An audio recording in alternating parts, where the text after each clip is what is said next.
அண்டத்தில் உள்ளதே பிண்டம். அதுதாங்க சித்தர்கள் நமக்கு சொல்லியிருக்காங்க. அதாவது இப்போ கோடை காலம் நெருங்கிடுச்சு இல்லைங்களா? எங்க பார்த்தாலும் உடல் உஷ்ணம், உடல் உஷ்ணம். உடல் உஷ்ணம், உடல் சூடுன்னு சொல்றது ஒரு பக்கம் இருந்தாலும், நெறைய பேருக்கு இந்த அசிடிட்டி பிரச்சனைங்க.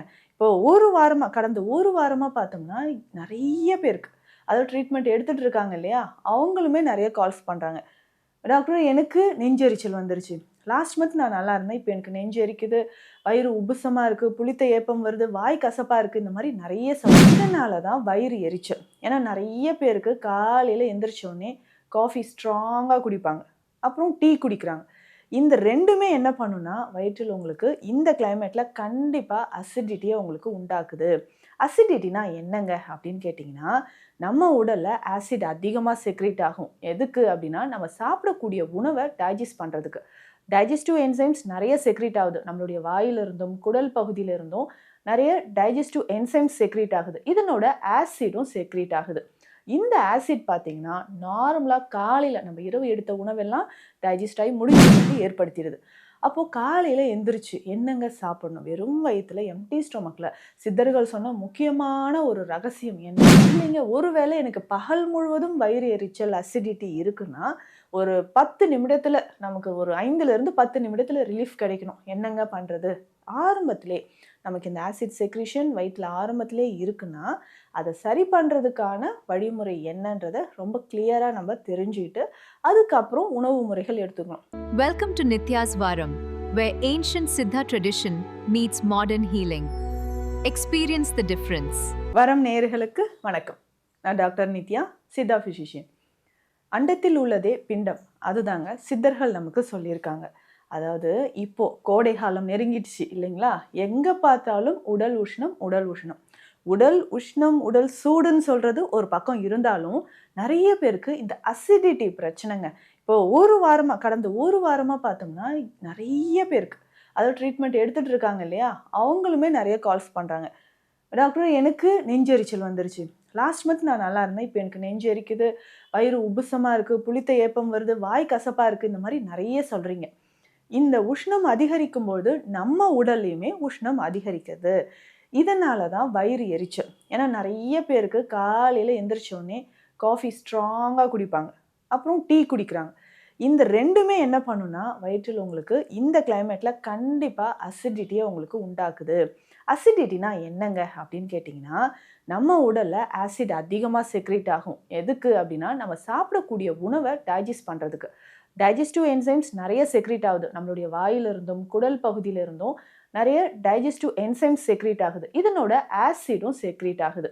இந்த ஆசிட் பார்த்தீங்கன்னா, நார்மலா காலையில நம்ம இரவு எடுத்த உணவெல்லாம் டைஜஸ்ட் ஆகி முடிஞ்சிருக்கும். காலையில நம்ம வயிற்று பகுதியில ஆசிட் தாங்க இருக்கும்.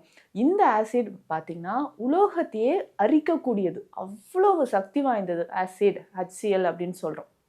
இந்த ஆசிட் ஏற்கனவே வயித்துல இருக்கு. இப்போ இந்த டைம்லயும் நீங்க காஃபியோ, டீயோ சூடா குடிக்கும்போது, கண்டிப்பா கெஃபைன் இதனோட சேர்ந்து வயிறு எரிச்சல், அல்சர், அசிடிட்டி இது எல்லாமே உங்களுக்கு ஏற்படுத்தி விட்டுரும். தீராத குன்மம் அப்படின்னு சொல்ற வயிறு புண் இத ஏற்படுத்திருது. அப்போ காலையில எந்திரிச்சு என்னங்க சாப்பிடணும்? வெறும் வயித்துல எம்ப்டி ஸ்டொமக்ல சித்தர்கள் சொன்ன முக்கியமான ஒரு ரகசியம் என்னன்னா, எம்ப்டி ஸ்டொமக்ல குளிர்ந்த நீர் நம்ம பருகுவது தான் அந்த ஆசிட நியூட்ரலைஸ் பண்ணுது. அப்ப ஆசிட் நியூட்ரலைஸ் பண்ணிட்டு, அதுக்கப்புறம் நீங்க எந்த உணவு எடுத்தாலும், ஒரு 20 நிமிடம், 15 நிமிடம் கழித்து எந்த உணவு எடுத்தாலும் ஈஸியா நமக்கு டைஜஷன் ஆக ஆரம்பிச்சுரும். ஸோ, அப்போ காலையில எந்திரிச்சு நல்லா கூலா இருக்கக்கூடிய, அதாவது குளிர்ச்சி தரக்கூடிய நீர் பருகுவது ரொம்ப ரொம்ப உத்தமம் அப்படின்னு சொல்லுவாங்க. பித்தத்தையும் இது தணிக்கக்கூடிய ஒரு விஷயமா தான் இது நம்ம காலம் காலமா பயன்படுத்திட்டு வரோம். ஸோ, காலையில எந்திரிச்சோனே நெறைய பேருக்கு இந்த ஹேபிட் இருக்கும். சிலர் வெந்நீர் குடிப்பீங்க. ஆனா இந்த கிளைமேட்ல நம்ம வெந்நீர் குடிக்க வேண்டாம். ஸோ குளிர்ந்த நீர் நம்ம பருகுவது நல்லது. இந்த நீர்ல அந்த ஆசிட நியூட்ரலைஸ் பண்ற மாதிரியான சில விஷயங்கள நம்ம சேர்த்தும் குடிக்கலாம். என்ன? வெந்தயம். நைட்டே நம்ம வெந்தயம் ஊற வைத்து காலையில அந்த தண்ணீர குடிக்கலாம். சீரகம் குடிச்சிட்டு வரலாம். கற்றாழை சாறோ, இந்த மாதிரி சோம்பு ஊற வைத்த தண்ணீரோ, இது எல்லாமே நம்ம காலையில ஒரு 300, 400 எம்எல் அளவுக்கு குடிச்சிடணும். எம்ப்டி ஸ்டொமக்ல குடிக்கும்போது ஆசிட் நமக்கு நியூட்ரலைஸ் ஆகுது. நியூட்ரலைஸ் ஆகும்போது என்ன ஆகுதுன்னா, வயிறு எரிச்சல்லாம் நமக்கு வராது. இல்லைங்க ஒருவேளை எனக்கு பகல் முழுவதும் வயிறு எரிச்சல், அசிடிட்டி இருக்குன்னா, ஒரு 10 நிமிடத்தில் நமக்கு ஒரு 5லேருந்து 10 நிமிடத்தில் ரிலீஃப் கிடைக்கணும். என்னங்க பண்ணுறது? ஆரம்பத்திலே நமக்கு இந்த ஆசிட் செக்ரீஷன் வயிற்றில் ஆரம்பத்திலே இருக்குன்னா அதை சரி பண்ணுறதுக்கான வழிமுறை என்னன்றதை ரொம்ப கிளியராக நம்ம தெரிஞ்சுக்கிட்டு அதுக்கப்புறம் உணவு முறைகள் எடுத்துக்கணும். இந்த கோடை காலத்தில் எண்ணெய் நிறைய இருக்கிற உணவுகளோ இல்லை காலையிலே நல்லா ஹெவியாக சாப்பிடுவாங்க, பூரி கிழங்கெல்லாம் வச்சு சாப்பிடுவாங்க, நல்லா நெய் விட்டு பொங்கல் சாப்பிட்றது. ஸோ இந்த மாதிரி காரமாக இல்லை குருமா சேர்த்து காலையிலேயே உணவுகள் எடுக்கிறது, காலைல பிரேக்ஃபாஸ்ட்டே இந்த மாதிரி எடுத்திங்கன்னா கண்டிப்பாக உங்களுக்கு அசிடிட்டி வரும். அப்போது இந்த மூலிகைகள் எல்லாமே உணவில் சேர்த்து இந்த மாதிரி உணவுகள் எடுக்கும்பொழுது தான் மிக விரைவில் அந்த ஆசிட் நெஞ்செரிச்சல் அப்படின்ற பிரச்சனை உங்களுக்கு வராமல் இருக்கும். சரி, ஃபஸ்ட்டு நம்ம என்ன சாப்பிடலாம்? நான் சொன்ன மாதிரி நீர் வகைகள், நீரில் இந்த மாதிரி மூலிகைகளை மூலிகை தண்ணீராக குளிர்ந்த தண்ணீராக நம்ம குடிக்கலாம். அடுத்தது முக்கியமாக பானை நீர். பானையில் நம்ம நெல்லிக்காய், தேற்றான் கொட்டை, சீரகம், ஏலக்காய் இது எல்லாமே சேர்த்து ஒரு துணியில் முடி மாதிரி கட்டி பானைக்குள்ளே போட்டுருங்க. இந்த தண்ணீரை நைட்டு நம்ம போட்டோம்னா காலையில் எம்டி ஸ்டொமக்கில் பானை தண்ணீர், மண் பூதத்தை சேர்ந்தது பானை அப்படின்னு சொல்கிறது, அதனோட நீரும் சேர்ந்து அதில் இருக்கக்கூடிய குளிர்ந்த நீர் நம்ம உடலுக்குள்ளே போகும்போது ஆசிட் நியூட்ரலைஸ் ஆக ஆரம்பிக்குது. வயிறு எரிச்சல் வராது. வயிறு எரிச்சல் இருக்கிற நிறைய பேருக்கு மவுத் அல்சர் ப்ராப்ளமும் இருக்கும். வாயில் புண்ணு இருக்குங்க, வாயை திறந்து பேசவே முடியல, நாக்கெல்லாம் இந்த கோடை காலத்தில் நாக்கெல்லாம் நிறைய பேருக்கு இந்த அட்சரம் அப்படின்னு சொல்லுவாங்க, டங்கில் சின்ன சின்னதாக கொப்பளங்கள் வர்றது, மவுத் அல்சர் ஏற்படுறது, இந்த மாதிரி இருக்குங்க. அப்போ இதை சரி செய்கிறதுக்கு காலையில் நீர் ஆகாரம், பழைய சாதம், அந்த நீர் ஆகாரம் பருகுவது சிறந்தது. கற்றாழை மோர் கண்டிப்பாக ட்ரை பண்ணி பாருங்கள், நல்ல ரிசல்ட். ஒரு 5 நிமிடத்தில் உங்களுக்கு இந்த அசிடிட்டி, வாயெரிச்சல், வயிறு எரிச்சல் எல்லாம் சரியாகணும்னா கற்றாழை மோர் ரொம்ப ரொம்ப முக்கியமானது. இந்த கற்றாழை மோர் செய்கிறதுக்கும் ஒரு முறை இருக்குது. அந்த கற்றாழை மேல் தோல் எல்லாம் எடுத்துட்டு சின்ன சின்ன பீசஸாக அதை கட் பண்ணி ஒரு 7 முறை தண்ணியை மாற்றி மாற்றி வாஷ் பண்ணிக்கோங்க. அதுக்கப்புறம் இதை நல்லா மிக்சியில் கிரைண்ட் பண்ணி இதனோட மோர் சேர்த்து சீரக பொடி சேர்த்து ஒரு 2 சிட்டிகை உப்பு சேர்த்து காலையில் எம்டி ஸ்டொமக்கில் குடிச்சிட்டு வரணும். பெண்கள் நிறைய பேருக்கு இந்த பிரச்சனை இருக்கும், வயிறு எரிச்சல் பிரச்சனை இருக்கும் இல்லைங்களா? அப்போ இது சரியாகிறதுக்கு கற்றாழை மோர் ரொம்ப ரொம்ப சிறந்தது. அதே மாதிரி குமரி லேகியம் தவறாமல் வீட்டில் வாங்கி வச்சுக்கோங்க. குமரி லேகியம் அது பெண்களுக்கு ரொம்ப முக்கியம்.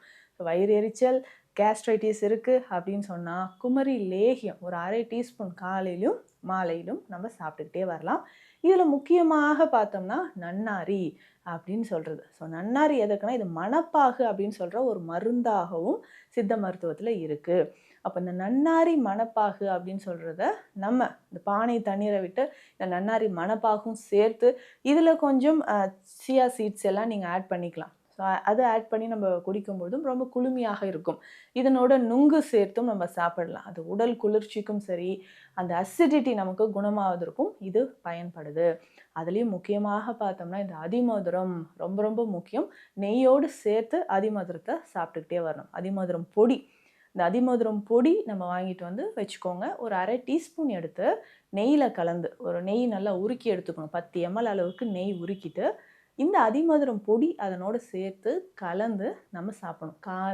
காலையில் உணவு எடுப்பதற்கு முன் இப்படி சாப்பிட்டுட்டு வந்தோம்னா அசிடிட்டி, நெஞ்செரிச்சல் இது எல்லாமே குறையும். ஒரு சிலருக்கு இந்த ஃபுட்டு பார்த்தோன்னே தெரிஞ்சிடும், இது சாப்பிட்டாலே ஓகே நமக்கு இப்போது நெஞ்செரிச்சல் ஸ்டார்ட் ஆகிடும் அப்படின்ற மாதிரி பயந்து இந்த உணவு எடுக்கலாமா வேண்டாமா அப்படின்னு யோசிப்பீங்க.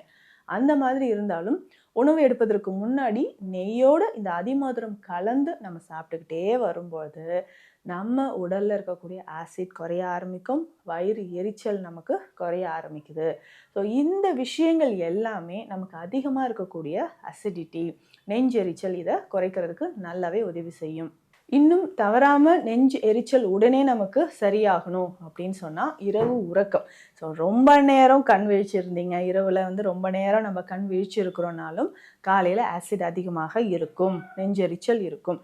ஸோ கோடை காலத்தில் இந்த உஷ்ணத்தினால நிறைய பேருக்கு நெஞ்செரிச்சல் வரதான் செய்யும். நார்மலாக இருந்தவங்களுக்குமே வர ஆரம்பிச்சிடும். ரொம்ப ரொம்ப கேர்ஃபுல்லாக இருங்க. நெஞ்செரிச்சல் இருக்குன்னா இதனோட சேர்த்து இந்த மூலிகைகளோடு சேர்த்து உணவில் நிறைய மாற்றங்கள் கொண்டு வரணும். ஸோ காலையிலே ஸ்பைஸியாக காரமான உணவுகள்லாம் எடுக்காமல் ஈஸியாக டைஜஷன் ஆகிற உணவு. நிறைய பேர் செய்கிற தவறு என்னென்னா கீரை சாப்பிடுவீங்க, கீரை செய்து ஒரு 2-3 மணி நேரத்துக்குள்ளே அதை சாப்பிடணும். ஸோ காலையில் செஞ்சது மதியம் திரும்ப ஹீட் பண்ணி நைட்டு சாப்பிட்றது, இந்த மாதிரியான விஷயங்கள் எல்லாமே இருந்துச்சுன்னா அதையும் தவிர்த்துக்கோங்க. ஏன்னா அதிகமான பருப்பு, திரும்ப திரும்ப ரீஹீட் பண்ணி சாப்பிட்ற ஃபுட்டு, ஆயில் ஐட்டம்ஸு, இந்த மாதிரி கீரைகளை திரும்ப ஹீட் பண்ணி சாப்பிட்றீங்க. இது எல்லாமே உங்களுக்கு அசிடிட்டியை கோடை காலத்தில் அதிகரிக்க செய்யும். ஸோ இந்த பதிவில் நம்ம சொல்லியிருக்கிற விஷயங்கள் எல்லாமே உங்களுக்கு யூஸ்ஃபுல்லாக இருக்கும்னு நினைக்கிறேன். இது தொடர்பான மருத்துவ ஆலோசனைகள் தேவைப்பட்டால் ஸ்க்ரீனில் இருக்கிற நம்பருக்கு காண்டாக்ட் பண்ணுங்கள். நன்றி. Welcome to Nitya's Varam, where ancient Siddha tradition meets modern healing. Experience the difference.